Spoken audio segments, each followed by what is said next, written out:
So let's listen to him.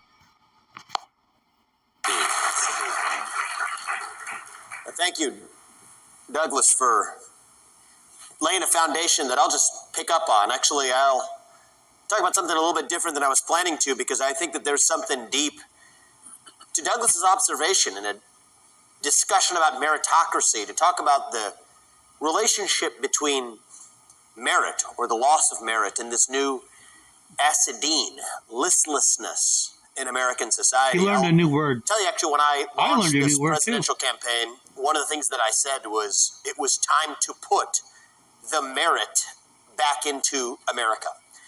And I'm a big believer that language often teaches us something about the truth of what language actually describes. And so I was convinced that there was going to be actually a linguistic tie between even the word merit and America. It just seems so part of the fabric of what it meant to be American. Destiny. That the coincidence seemed too convenient that these two things were even similar sounding. So I did a little homework in the weeks thereafter.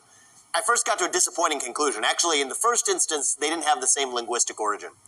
America was named after, in part, there's actually competing explanations, but Amerigo Vespucci, the famous explorer, one of the first people to come to the Western Hemisphere.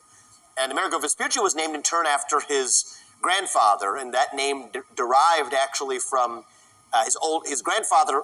His name was derived from a Gothic word called Amalrik. So it seemed like I was out of luck there. But then I got to the heart of what does Amalrik mean, actually. Amalrik is two words. Rik means master. Okay, it means the master, but then the master of what? Amal actually stands for work. So if you think about the root and the genesis of the American name itself, it is he who is the master of work itself. And to me, the idea of work, hard work, effort as a means to achieving success is actually inextricably linked to that idea of merit in itself. And so I think that there was a way in which even the language teaches us the way in which merit is itself part of the American fabric.